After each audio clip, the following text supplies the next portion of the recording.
2, 1. Come on now. It's on.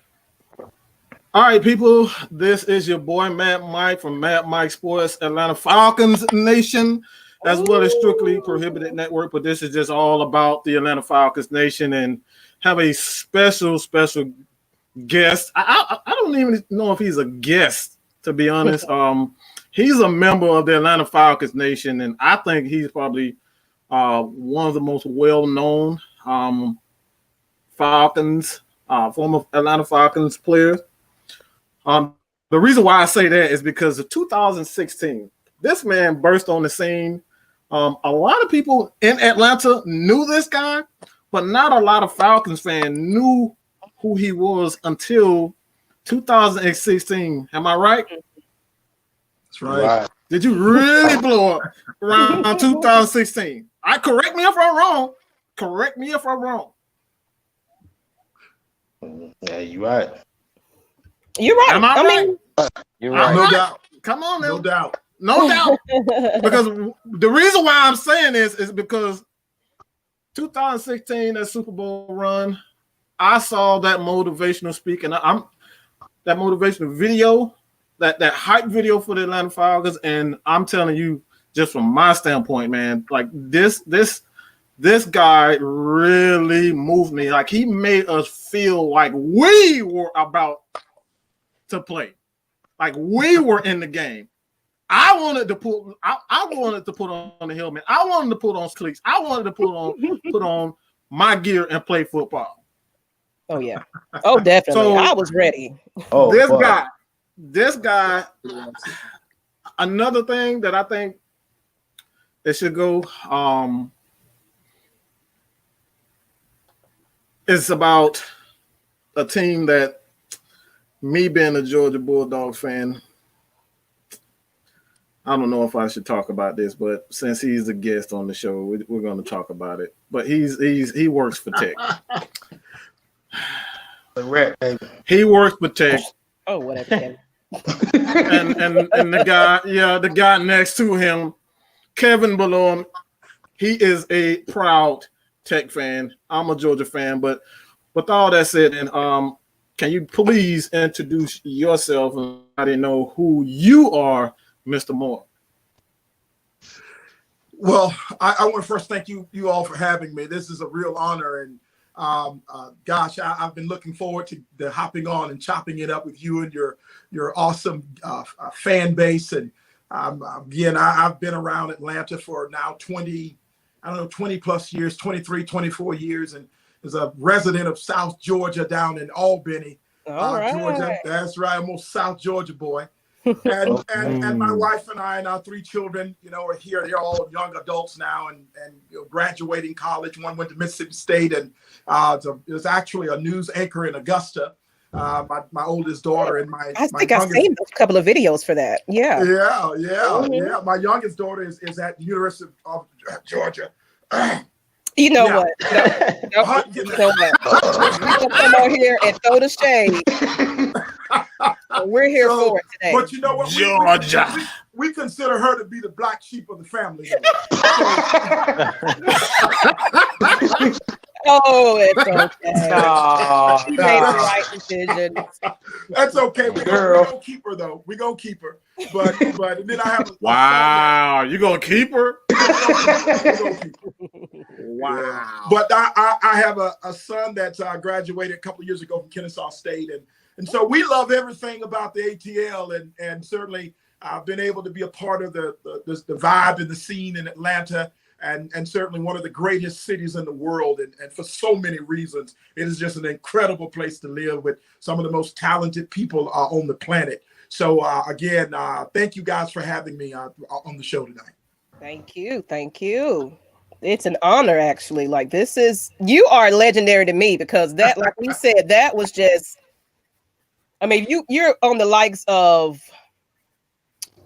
Jermaine Dupri and all those, every motivation. Like, Atlanta Falcons does a great job with hyping us with the Rise Up chants and the videos, and then your videos. It's just like we get so ready and pumped But I guess, unfortunately, this year it's going to probably be in the living room being pumped. But nonetheless, we excited. But, it's an honor for you to be here, though.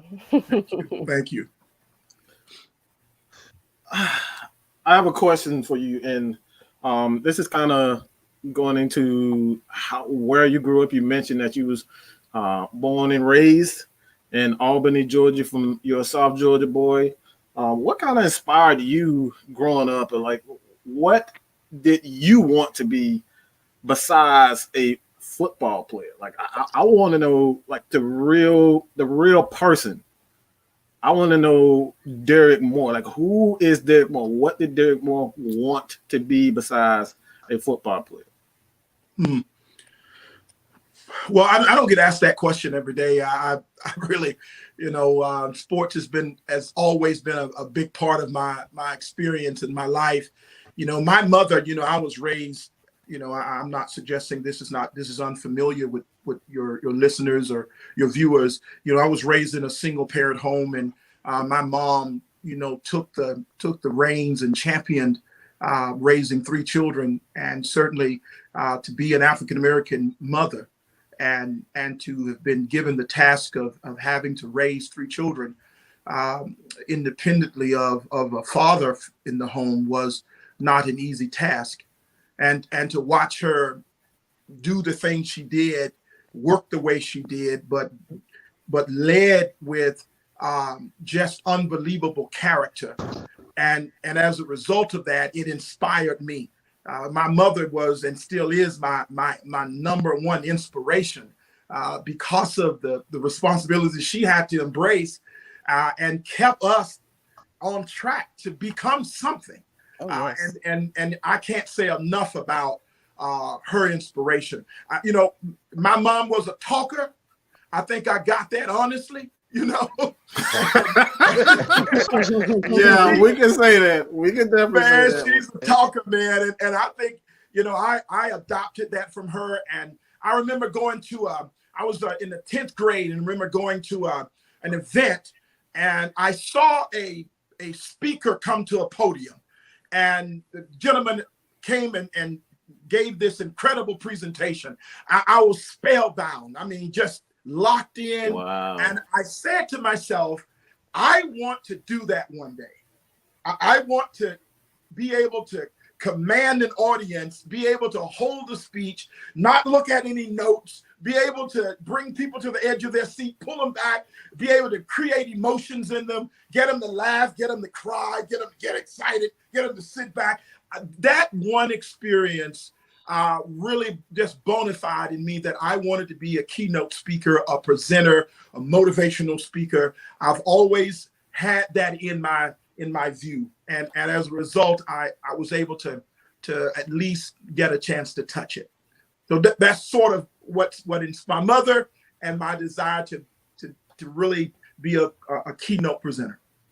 Awesome, that's amazing. There's nothing like that mother's love. Like, I have 4. And look, I'm their motivation, their rock. For some time, it was just me. I have a son that has a disability. So it's hard work trying to work and take care of children and just raise them right in this, the society right about now. That strength, and for you to get that from your mother and to carry that on that's beautiful to me. That's honestly beautiful. Always honor your mother. Always honor your parents. I'm thankful that I always had both of mine, so it's an honor. It's definitely an honor. Yeah. Well, I actually, I have a book called Raise 'Em Up, which is dedicated to my mother. It's how a single mother raising, a black teen, a black young man, and how she was able to achieve it. So that's one of the books I've written also called Raise 'Em Up. So we're excited about that as well. Okay, Raise them up. I'm gonna look for that and drop the link. Is that on Amazon? That is on Amazon, yes. Perfect. Perfect. Okay.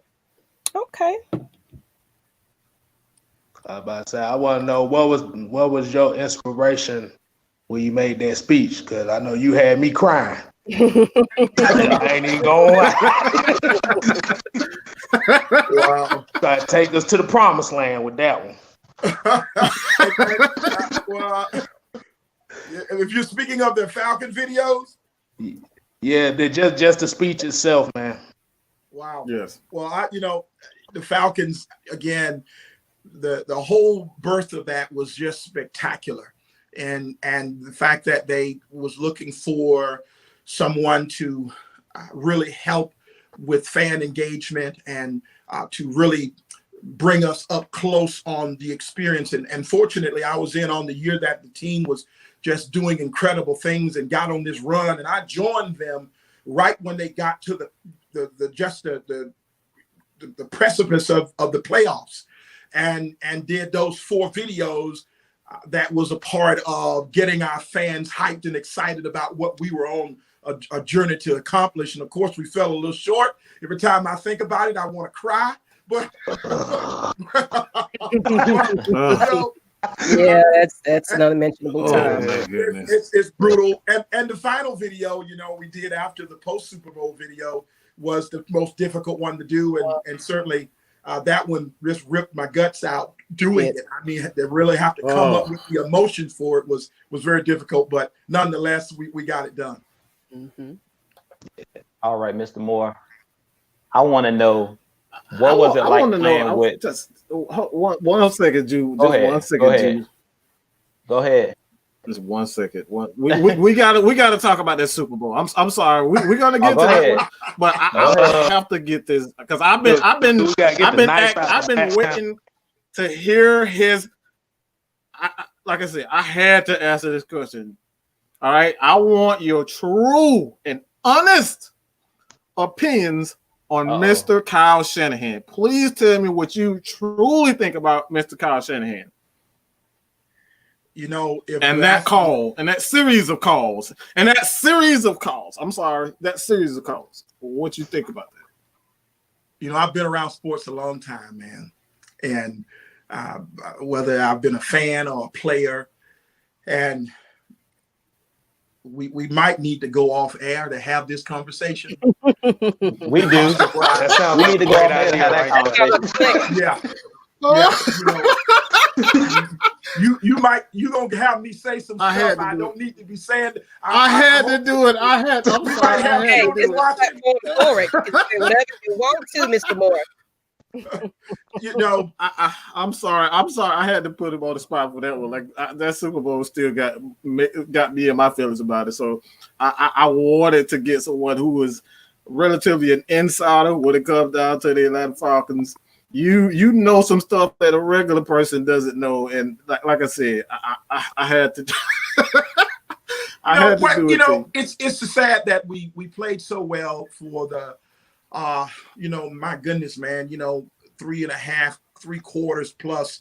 The team was absolutely amazing against one of the greatest quarterback, arguably the greatest quarterback to ever play the game in Tom Brady, and certainly we found ourselves in quite a situation with them scoring offensively and getting back in the game. I thought the game turned when if we run the football, if we run the football, kill the clock, I think certainly we would have, and I know it's hindsight's 20/20 and all of those things, and in the moment you don't nearly know what an OC is going through. And you got to give him at least some respect for him being the one that's got to make those calls. Now, he gets paid a lot of money to make those calls.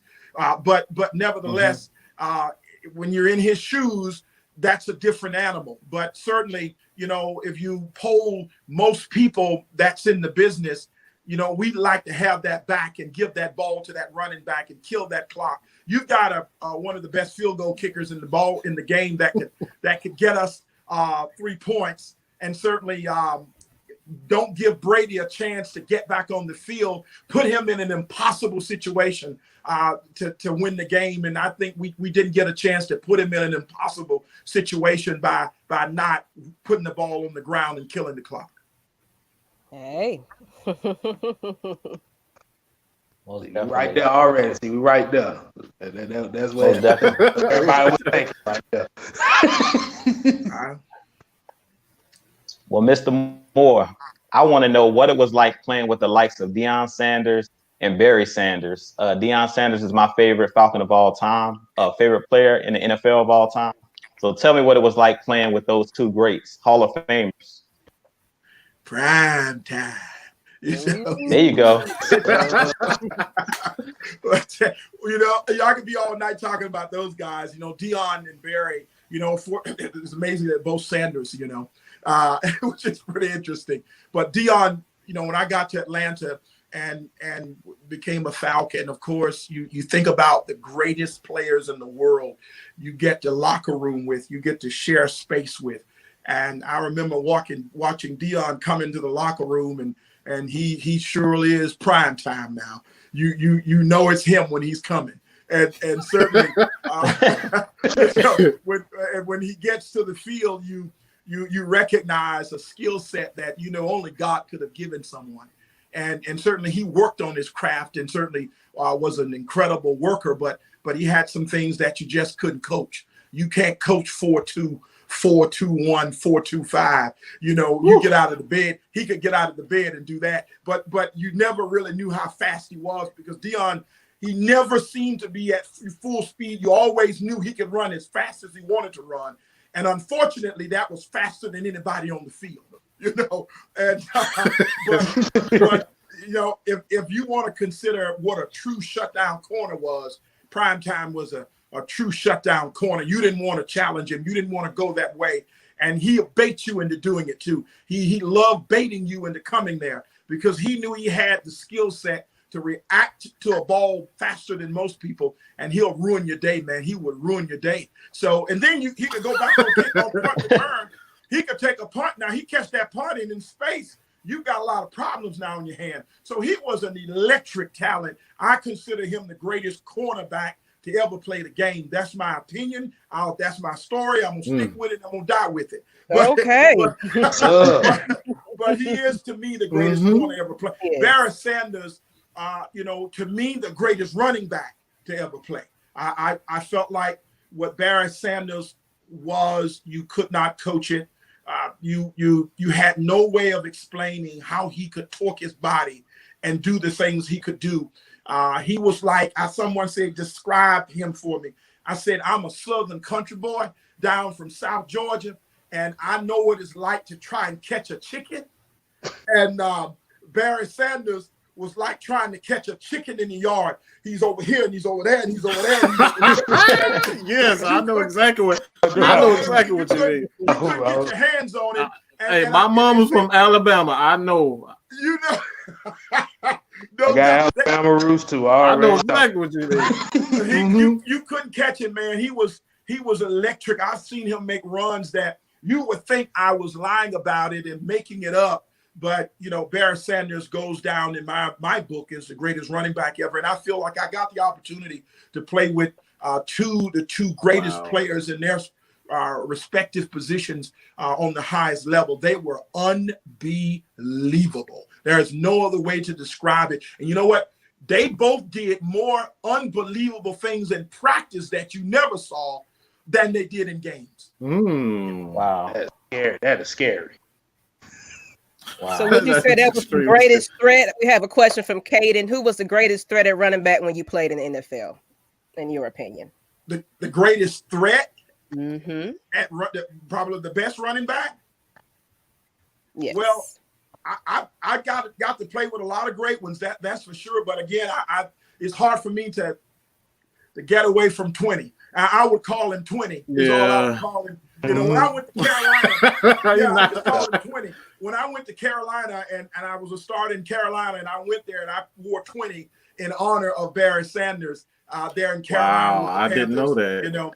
And for a lot of reasons, these guys weren't just great superstar talents. They were great human beings too, and they are still great human beings. They were unbelievable people that really took me under their wing and basically was mentored me and encouraged me. Those guys were incredible. Okay. We have our next question.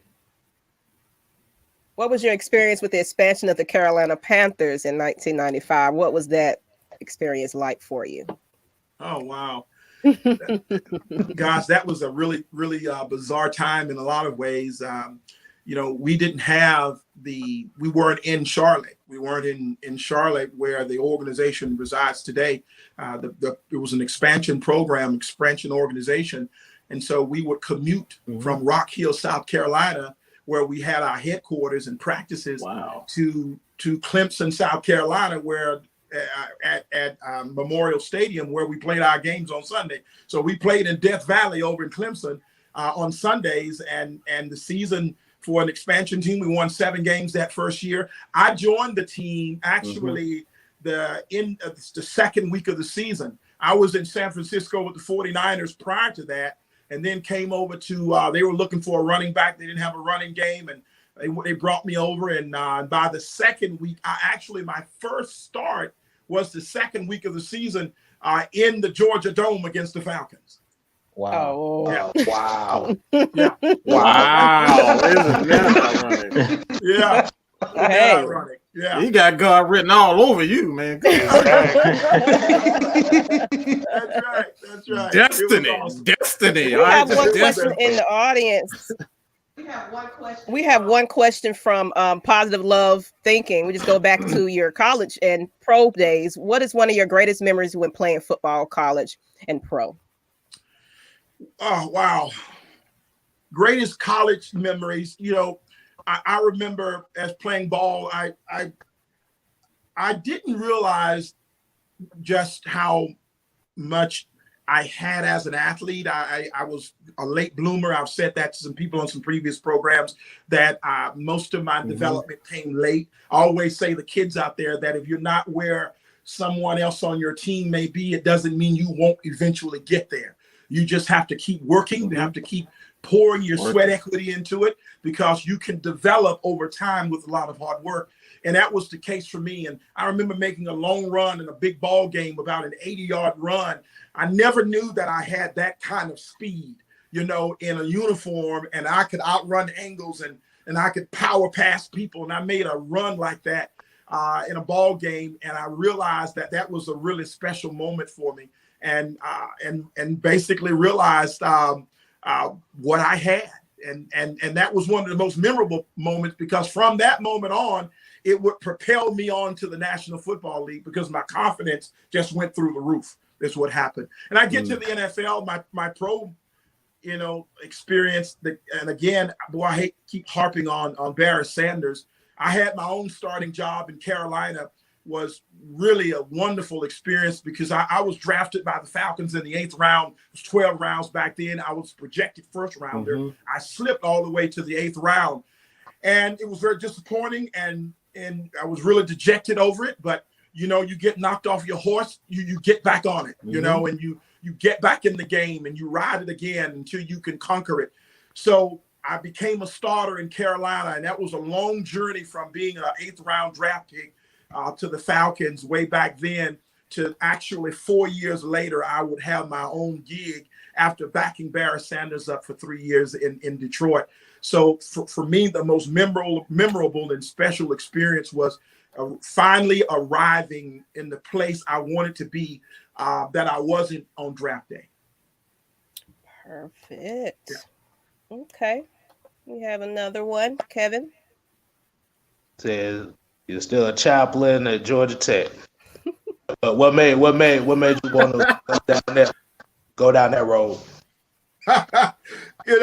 I've always found inspiration, and depending on how you define that, man, I tell folks everywhere I go, I believe in a good old prayer every day. I don't have no bones about knowing where my strength come from. I didn't get those abilities from anywhere, and I found that source of strength was important enough to me. It impacted my life in college big time. When the team chaplain for our football team was a real inspiration to me, and certainly set a high standard on how you do things and why you do things. And so that became a major part of the fabric of who I was. And I said, if I get a chance to go back to a college campus, I like to go back in that capacity where I have a chance to impact people, not only for this life, but for the one to come. And I felt like that was a a big influence in my life. So I wanted to give back something that was given to me, and that has been the difference maker in the person that I've become. Okay, and we have a question in the comments. What advice would you give rookies starting this football season? Hold on. That's all you can do is hold on. Hold on. It is, as they've been saying everywhere, it's unprecedented what's happening in our society with this COVID situation. And, it's as different as it's ever been, and probably won't ever be this different again. But for a young rookie coming into the NFL, first and foremost, you ought to give yourself an applause for getting to the NFL. Yes. and being someone that gets to be a part of one of those great 32 great organizations. You get to earn an unbelievable living in most cases. And I think the biggest thing is just, get behind the leaders, the veterans, find your pace and your space through watching how they do things. A lot of times we can come in and we want to conquer the world on day one, and we don't want to follow anybody. We feel sometimes we're better than somebody else, but you gotta wait your time. You gotta earn your stripes. Respect's gotta be earned. It's not something given to you. So if you do that, and in these strange times, things are gonna look not quite like they would look. So you got to adapt to that. So it's going to be a major learning curve for those rookies. So come with the mindset to learn as much as you can. And this kind of leading into what you kind of touched on already. What is your opinion on the players opting out, and do you see a season happening? Wow, players opting out of the season. Well, everyone, I believe, has their own comfort zone. And who am I to say what is comfortable for one player that may not be comfortable for another? And not knowing their personal situations either. There are some things that, unfortunately, hello, you don't get to know everything there is about everybody. I say that to people all the time. Sometimes we think we're supposed to know everything there is to know about everything. Yeah. And it's just not the case. Those guys have personal, private lives, and they have wives, they have sons and daughters and children, they have families, and the conversations they're having in their homes is privy to them. We hear the results, but we don't hear what leads up to those results. And that said, I have to step back and respect anybody who decides on opting out of a season for their own reasons. It's not my business, and you support them, because I don't have, the information they have. And so I respect all of those decisions. I really do. And I think the other one was, are we going to have a season? Yes. I think we are going to have a season. I think the question is how long will we get through a season?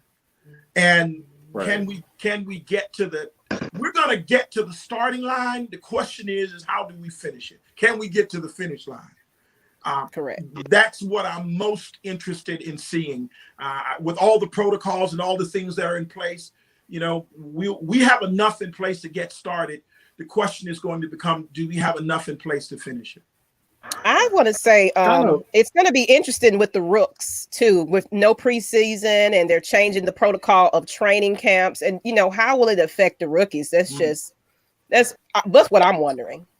Yeah, I mean they don't get the all that repetition is important, and they've already missed the OTA experience and all of those things, being around their teammates, learning the system, getting the reps. And as a rookie, particularly, let's face it, you're a first rounder, you're a top round guy. You're probably going to get more opportunities than someone that's drafted in the 5th round or a free agent. So for the guys that are free agents and are further down the chain on the draft pool, those guys I'm really concerned about because you don't get as much opportunity as you normally would get. Now the NFL is expanding on that level, their practice squad numbers. So they're going to retain more people than they typically retain.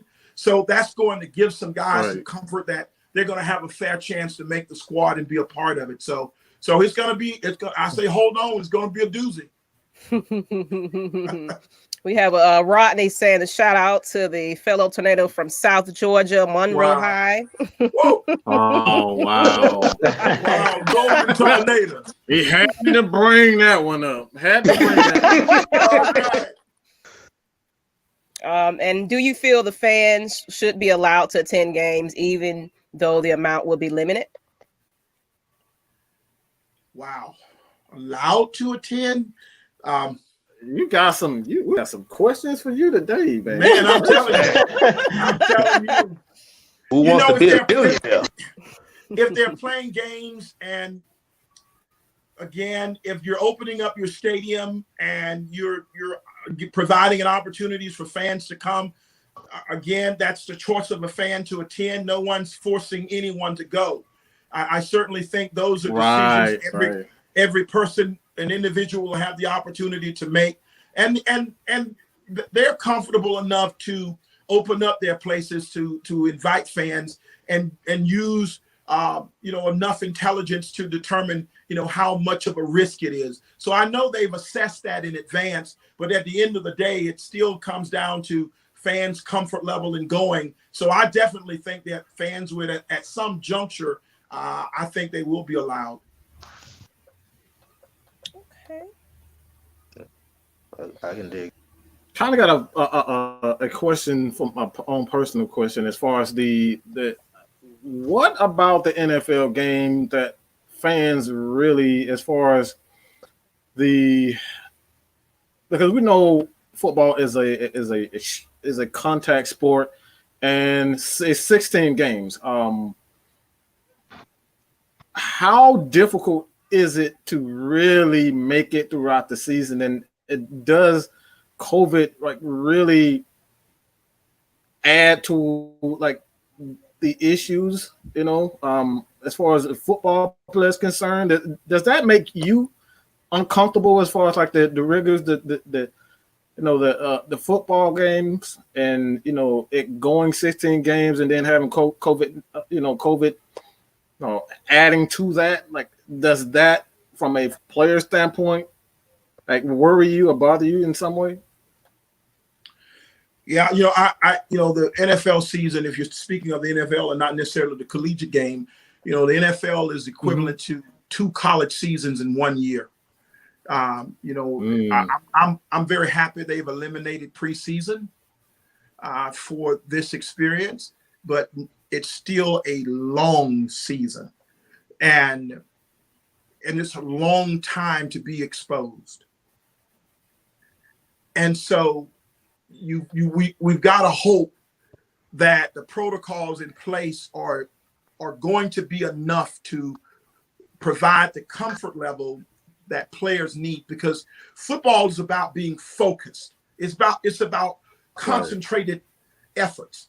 And when you have distractions, and COVID is a major distraction and certainly an enormous challenge, and really the greatest opponent every team will face this season is COVID-19. That's the opponent in reality. And really, who can manage that the best is probably going to have more success, because that distraction alone is enormous. And it will be difficult. It's going to be extremely difficult, particularly if cases arise. How do we manage those?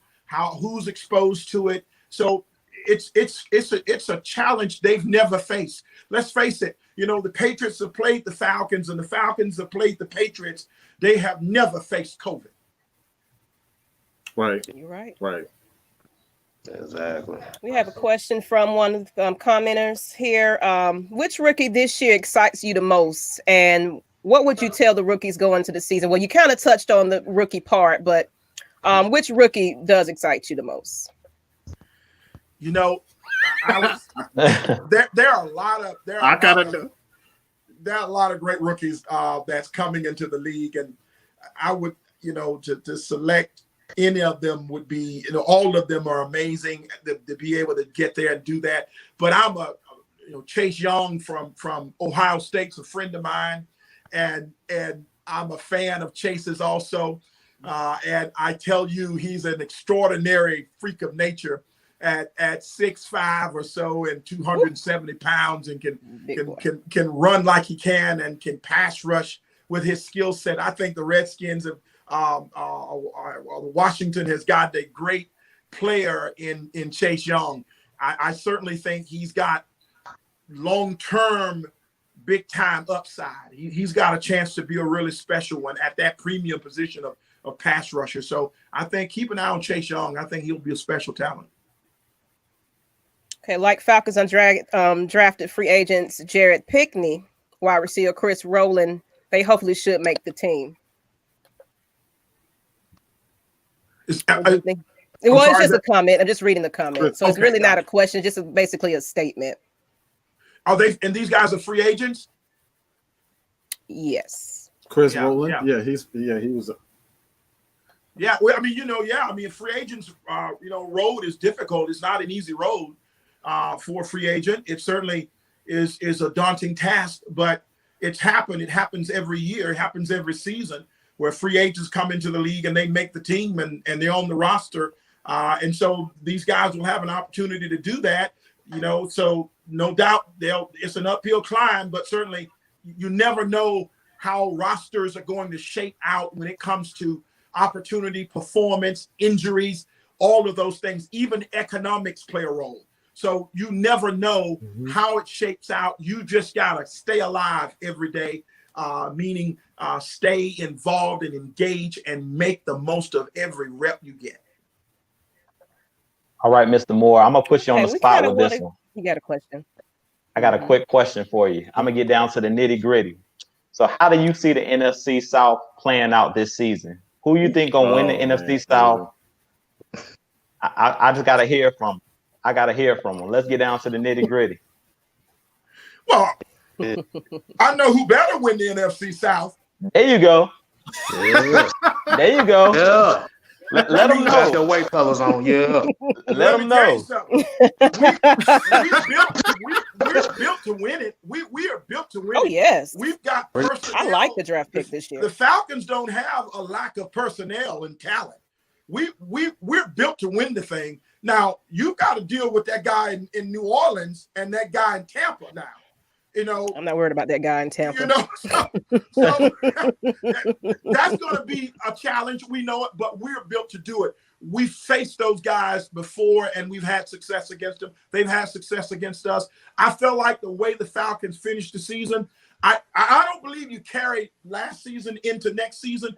I don't believe they are so far removed from each other that you can't think next season is going to be great because of something happening last season, but it does do something. But there is a psychological advantage to it that they've shown that they can put it together and be successful. We've got a tough schedule. It opens tough, but this team can handle it. I really think the Falcons can come in there and win that thing. It won't be easy, but I'm hanging my hat on the Falcons legitimately winning it. Oh, yes. Look, they're getting motivated in the comments. Look, I'm ready this season. I'm just ready for somebody to get on the field. I'm so tired of not having a season. That's right. I'm going through withdrawals. When you asked me, I was telling them, in brotherhood, we trust. Yes, sir. I almost jumped out of my seat there for a second. That is motivation. I do hope you do some more. We do need some hype and some motivation because with this COVID thing, it's dampering a lot of spirit. So just for them players to kind of get on the field and just like, look, we still got a purpose. We're still here. We're still playing. Absolutely. I think they need that motivation. I'm sure we're going to be doing something. So be on the watch out for it. I got a question too. I'm about to say, who you think which Falcon player has the most to prove this year? Ooh, man. Ooh.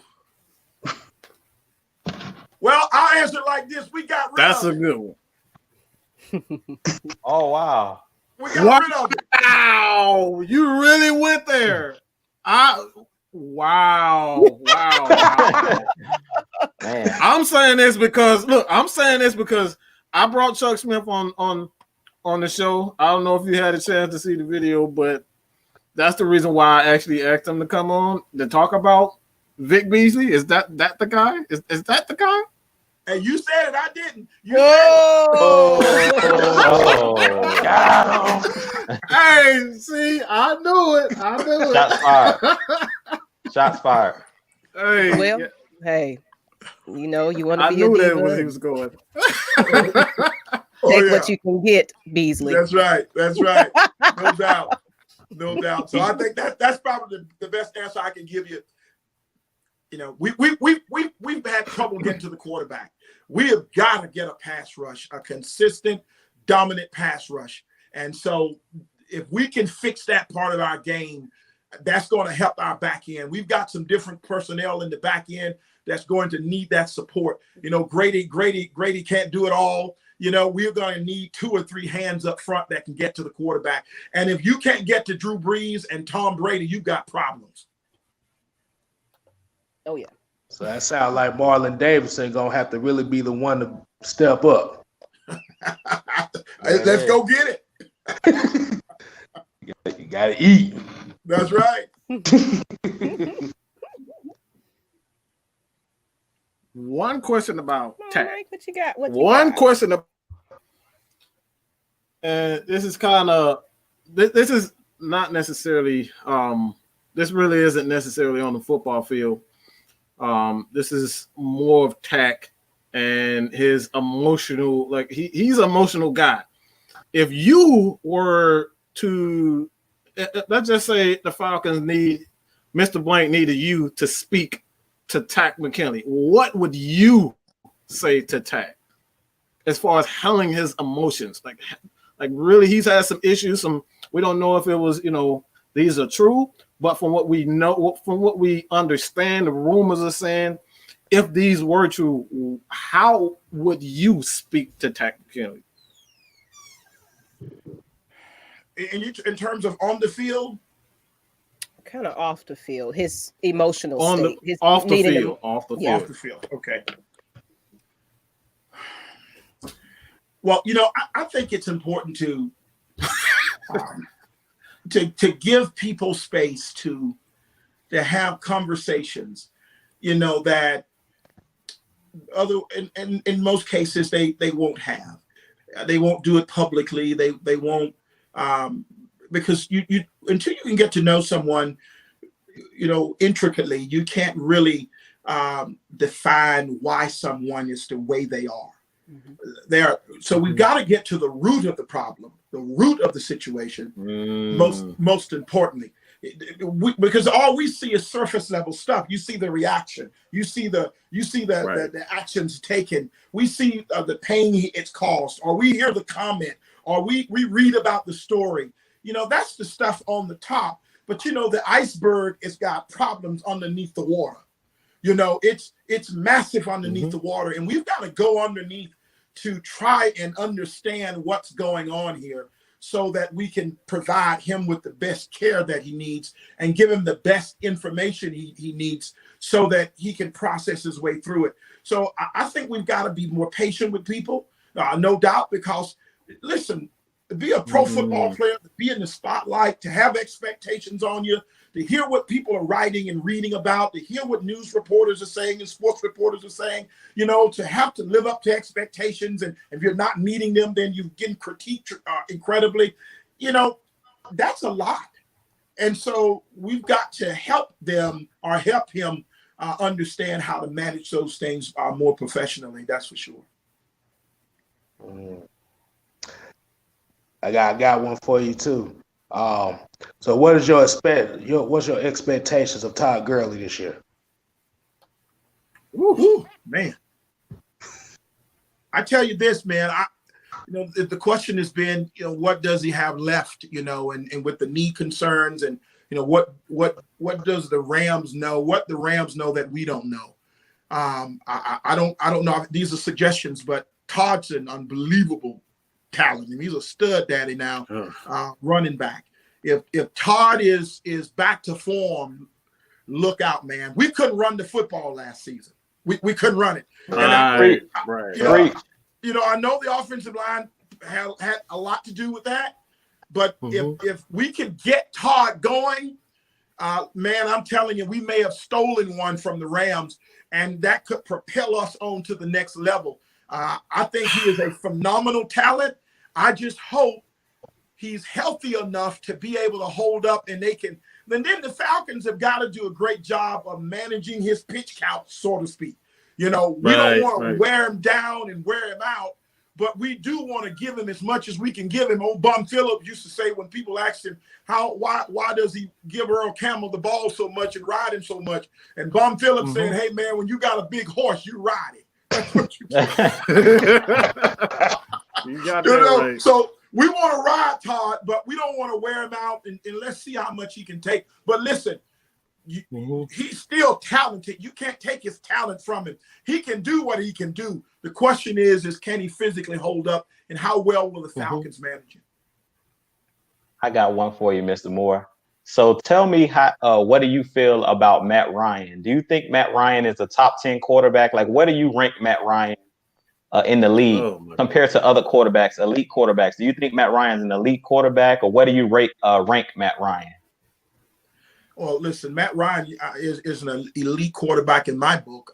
Again, that's my opinion. I mean, he's led this team to a Super Bowl, on the cusp of winning one. I need you to say that again. Say that again. He's elite. Everybody can hear that. Matt Ryan is elite. There's no Get that doubt. right. You know, take it from somebody who's played in the NFL with quarterbacks that were not elite. I know elite from not being elite. Okay, and so Matt Ryan is an elite level quarterback, and you don't throw for 4,000 yards on average probably in a season the way he does, and sometimes in most recent years he's done it with very suspect protection, and so this guy doesn't get, I believe, the national credit he deserves, and sometimes he doesn't get it in his own backyard. So, but I can tell you this: I'd rather have Matt Ryan than some other people. And you tell me who you're gonna put in at center if you take him out. You know, all right. Go find me a quarterback, because I'm telling you right now, they don't grow on trees. I'm telling you, they don't. And when you got one, you better appreciate him. The man got us to the Super Bowl. We've been in the playoffs consistently.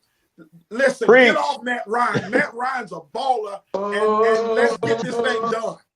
Hey, we got to keep giving him the rise up, but get this thing done. Yeah. Hey, we need to bring the Dirty Birds back, boy. Ooh, oh yes. We need that hype again, I tell you, because the city needs to be electrified. It's been a while. We need those parades again. We need to bring all of that back. We need to stand behind our quarterback. It was on fire. It was on fire. I mean, we're gonna get back. We're gonna get back. So rise up. So how do you feel about the NFL top 100 and him not being on that list? That's the comeback question right there. That's a comeback. Yes. Well, you know, unfortunately, you've got writers and people who have their biases, and they have their view of what they think, a quarterback is or isn't, or a player is or isn't. But at the end of the day, once again, he can't control that, and we can't control that. And I think the knock on him is going to be, which has been for most quarterbacks, is winning a Super Bowl. I think it's almost as if he's at the place where he should be, but it's as if they're waiting for him to do the one extraordinary thing that they consider the great ones to do, and that is to win the thing. And so I think he'll keep getting that pushback. I mean, listen, Dan Marino never won one, and Dan Marino, one of the greatest quarterbacks to ever play this game. So, Right. and I hope Matt can win one, but I don't think that takes away from what Matt Ryan has been for the Falcons. He's been an incredible quarterback for us. So quick follow-up. So you saying that he's a Hall of Famer, right? Say again now? I said, so you saying that Matt Ryan is a future Hall of Famer? Go ahead and let him know. I absolutely think. Listen, Let him know. There are lesser people in the Hall than Matt Ryan. Okay. That's all I had to hear. That's all I had to hear. Ooh, I like that. How is Dak and Cousins on and not ice? The only thing he's missing from his resume is the Super Bowl. Yes. That's it. I've been saying this. I've been saying this. I've been saying this. Oh my God. See, that's what I'm talking. You just gave me the motivation that I need to keep talking. I just need to keep talking and saying what I'm saying. Hey, I'm about to say, he still got time. We're a couple of running plays away from him having that. I'll leave it at that. Oh yeah. Right. Look, this could be the year. You never know. Look, we got some beef on that team right about now. I've been excited about the draft picks and everything, even though one of them on the reserve list. But hey, it's okay, Rooks. But I think we got a nice little thing going on. I think they did a great job in the free agency and draft and everything. No doubt. That's my opinion. No doubt. I agree with you totally. I do. Yeah. I think they just had to change that mentality a little bit, get a little bit more nasty.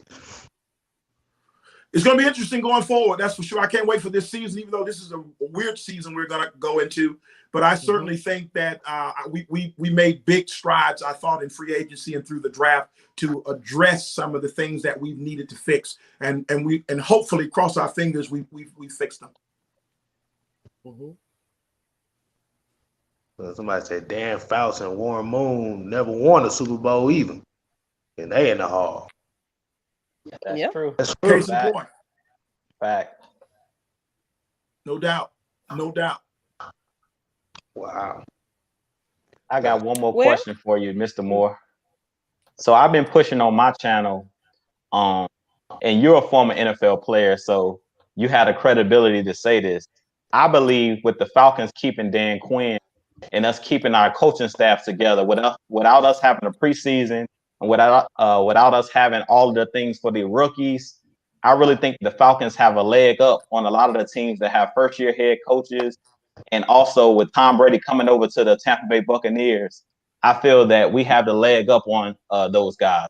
What do you feel about that? Do you think continuity matters in the NFL? Yeah, well, it matters. It matters big time. Team chemistry. Quarterbacks need to know their receivers. Receivers need to know their quarterbacks. And then when you talk about a coaching staff, you don't want to keep having different OCs and DCs. It's a swinging door and people are going in and out the door. I certainly think that, again, Arthur and Dimitroff and all of these, the leadership executive team for the Falcons, they got it right, because you're absolutely correct. With this pandemic no one saw coming and how that has changed the landscape on how you prepare for a season, I'm thrilled that our people are intact. I'm thrilled, that we've got the same ownership, the same management team, same great quarterback, and the same personnel. We've improved on it. So that was a great decision to keep DQ on board. And Dan's a phenomenal coach and leader. And certainly we've got to do more. We get it. We've got to get started quicker. We've got to do all those things. But, listen, man, we were just in the Super Bowl a couple of years ago, a few years back. Exactly. And we can get right back. This team is still built to do it. Listen, Julio Jones and Matt Ryan, and now we've added the great Todd Gurley. You've got this young team coming back on defense. This team is still poised. The window is still open, to win that thing. So let's keep them together and let's see, can we make one more run at it? I'm glad they did. Oh, we will. I'm glad they did. We will. I'm going to be talking. I'm going to be talking so much crap because they hate every time I say the Falcons have a Super Bowl caliber team. They cannot stand it when I say that. So look, this man has played in the NFL, so I dare you to call me crazy now. I dare you to call me freaking crazy. I'm taking this all the way. I'm taking this. Look, what was your longest run? You said it was 80 yards? I'm taking it 80 yards down the field. I'm pulling a Derrick Moore. That's what I'm doing. That's right. That's right. I love it. That's good stuff. That's good stuff. Well, let's change the tempo a little bit. We kind of want to still go back into, what you're doing, off the field. We want to get into your writing. You are an author. So tell us a little bit about the book, The Great Adventure. And you mentioned another one as well. Just give us a little bit about that. Well, I've had 3 books of great adventures. One, the other is Raise Them Up.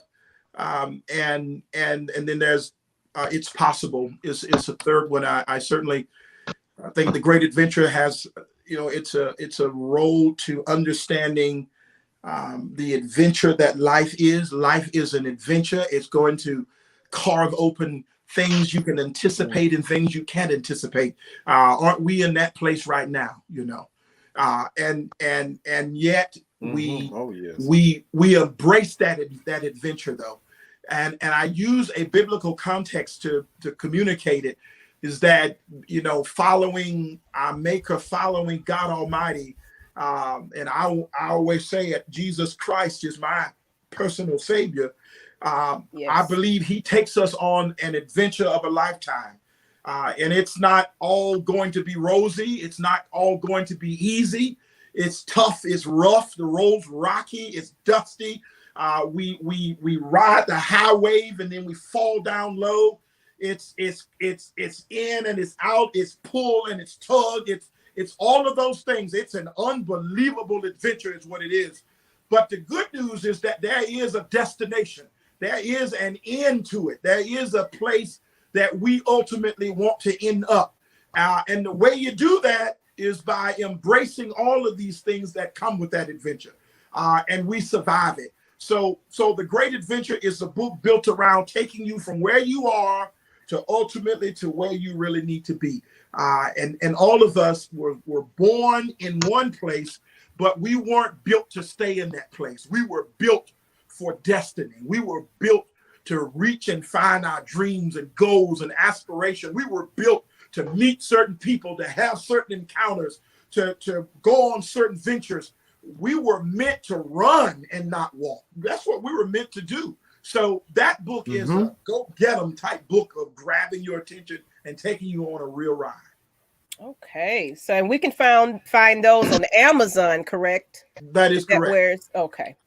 Yeah, I will probably try to drop. Yeah, I will put that in the description link. I'll put those in the description link of this video. So if you guys want to check those out, you can. But I have one question, and I think this is a question I ask all my guests, to be honest. Is what would you tell a younger Derrick Moore? What would you tell? What would I tell a younger Derrick Moore? Yes, sir. I would tell him probably what I would tell my son. My son's 25 years old now, and he's out doing his thing in business, et cetera, et cetera. Is that I would give a young Derrick Moore no advantages. I would give him no information. I would tell him,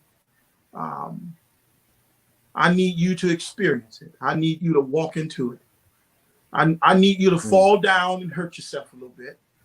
I need you to make some decisions that I would hope are going to be positive and they're going to give you the outcomes that you're looking for. But that's not life. You're going to do some things at a certain age that we've all done. You're going to make some mistakes, so be prepared to embrace them. We just hope they're the kind that we can overcome. So I would tell him, no, it's your turn. It's your turn to go through what I went through. It's your turn to experience what I'm experiencing. I don't want you to run from it. I don't want you to be afraid of it. I want you to use your resources. I want you to use your training. I want you to be skilled in certain areas. I want you to learn from your mistakes. But I am not here to open the door and paint a picture for you to get you to where I wouldn't have gone and wouldn't have done. I want to see if you will avoid them. I want to see if you won't make the mistakes I made. I want to see if you will overcome the challenges that I didn't overcome. I want to see, will you go further than I went? Though that's what I would really tell him. I almost shed a tear right there. He got it. That's Mr. Hey, Woods. that hits home, but that's real right there, man. Yeah. Yeah. No I doubt. absolutely love that.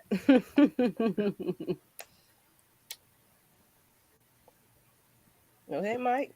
So with that being said, I truly, and please don't take this lightly. For a guy like me who is to build anything from the ground up, I love every bit of what you said. We've struggled and we've done this for, again, this has been our dream from the very beginning since we met each other, Maggie and I, and like we've had that image and we've never given up. And the struggles is what made us. You know, where we are right now. A lot of people say, "Okay, Mike, you're doing YouTube and you're doing things that are great." I have people that come and say to me, and Maggie, she receives it. I'm sure you guys receive it also. But these young kids, they truly are watching everything that I do, and from a level of influence, the little influence that I do have, I have to be, careful about how I say things, how I do things, because kids are watching. Even when you think people aren't watching and you think your life doesn't matter, what you're saying right now, it doesn't matter. I truly believe that any person, it doesn't matter, if you're a celebrity or you've done nothing in your life. I think people are watching everything that you at all given time. So I appreciate you for joining us. If there's anything that you want to kind of end it by, give one of those. We lost your sound. We can't hear you. All right, Pootie time. Well,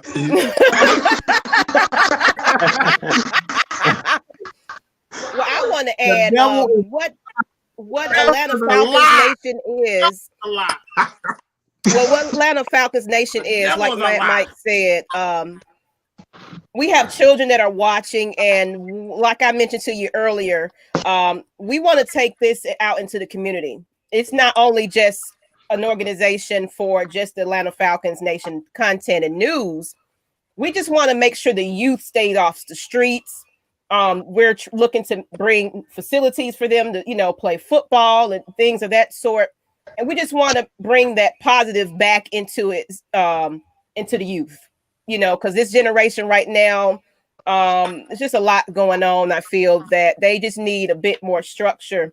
We have teachers now that are, retiring because they can't handle them sometimes. So we just need to bring it back to getting discipline in these children and getting them back focused on being motivated and being inspired to be better for themselves instead of following with the wrong crowd. So that's really what's the purpose behind Atlanta Falcons Nation. So everybody make sure you follow us on Facebook, Twitter, and as well we have a YouTube channel that is in the making, but we just want to inspire so many people. Well, I think Max wanted to say something about saying something at the end, my final words of something of that nature, or Yes, some type of inspiration of some sort.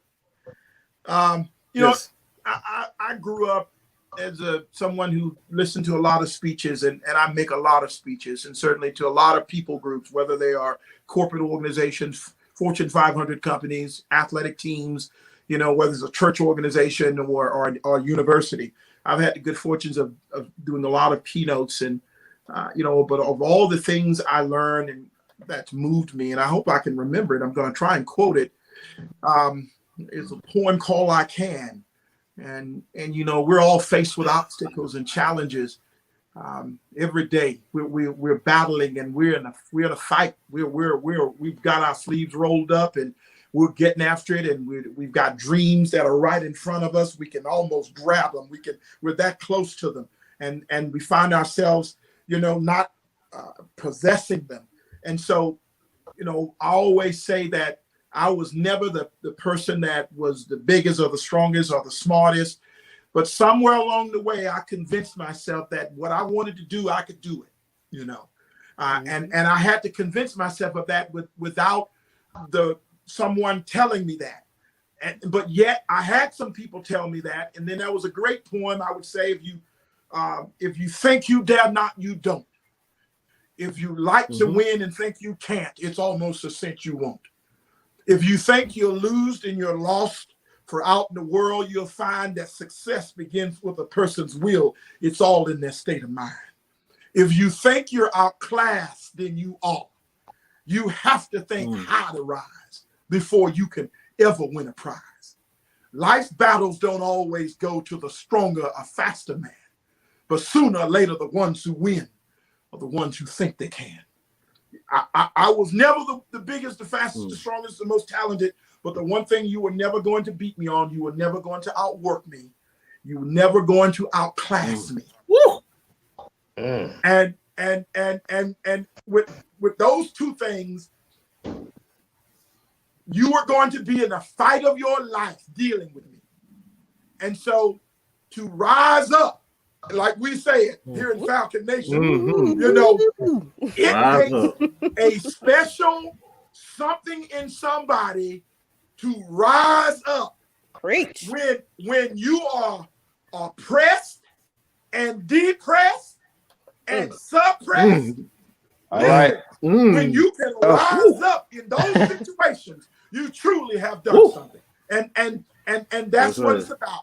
Can we do that? If we can do that, look out. And for every young kid battling through those things, don't you ever tell nobody you can't. Don't do that you can't do it. Don't ever let anyone tell you that you can't rise up to the places that you want to go. Is it going to be hard? Yeah. You don't want nobody to give you nothing anyway. Don't give it to me. I'll earn it. It's going to mean more because of that very thing. Oh, yes. So yes. I appreciate that. So, listen, I'd rather be here all night doing it. You know what? It's going to mean something because I put the sweat equity in it, and then nobody walk in here and hand it to me. Oh, no. I worked hard. Yes, blood, sweat, and tears.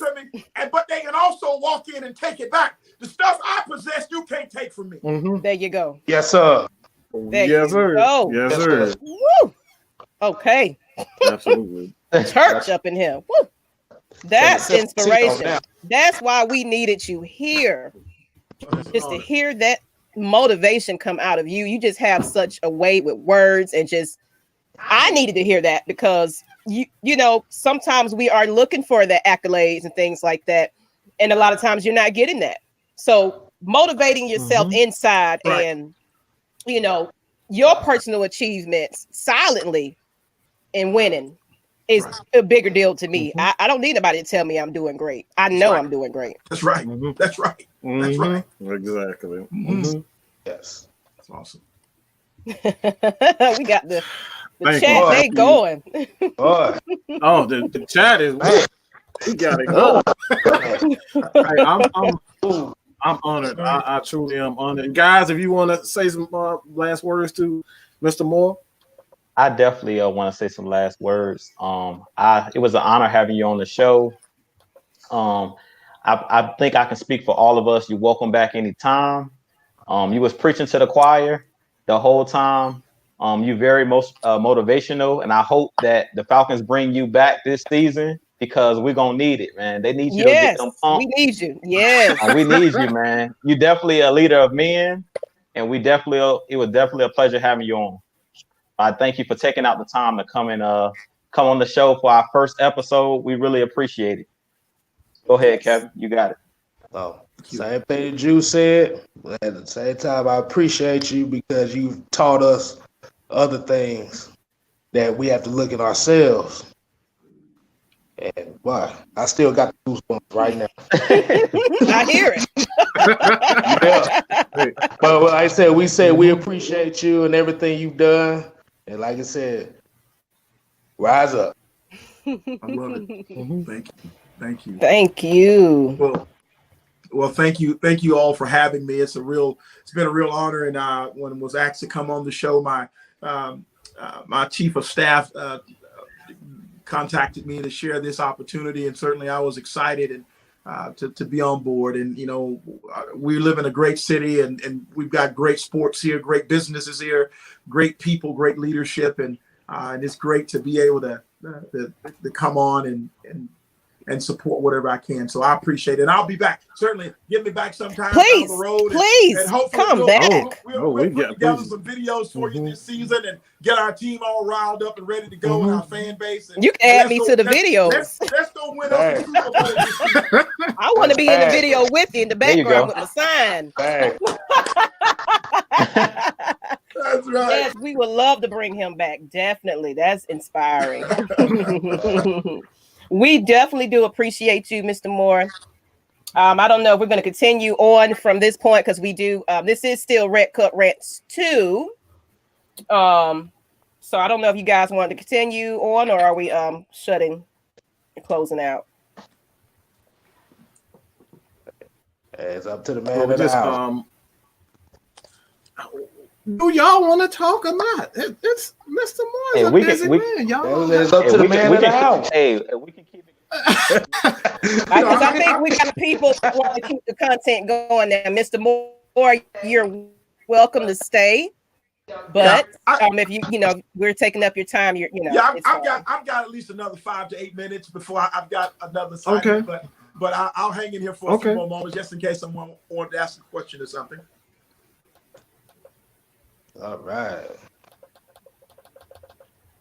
I love it.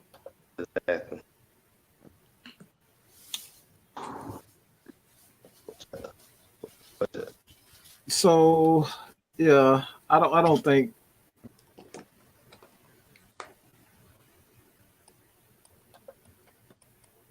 well, since there isn't any more questions, I will say this.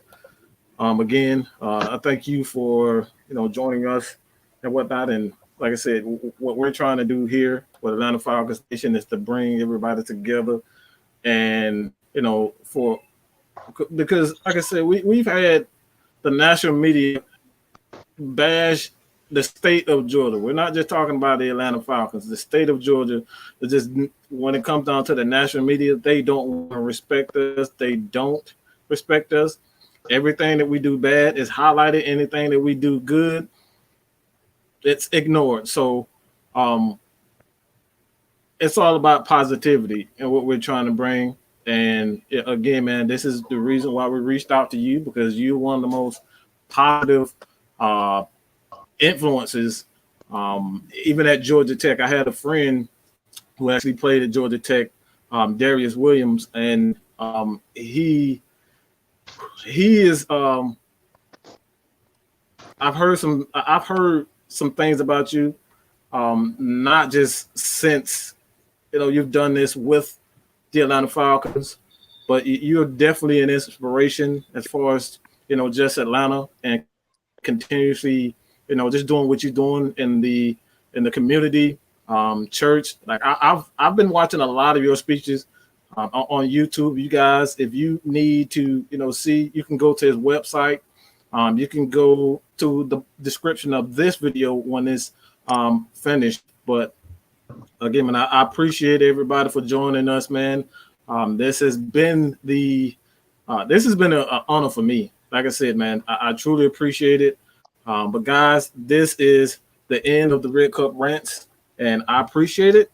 If you guys are new to the channel, we'll have Mr. Moore back in the future. But again, man, I appreciate everybody for supporting me. I always remember where I come from, and I didn't have this in the beginning. I had to work hard for it, and now I'm here talking to one of the more influential people, people in Atlanta.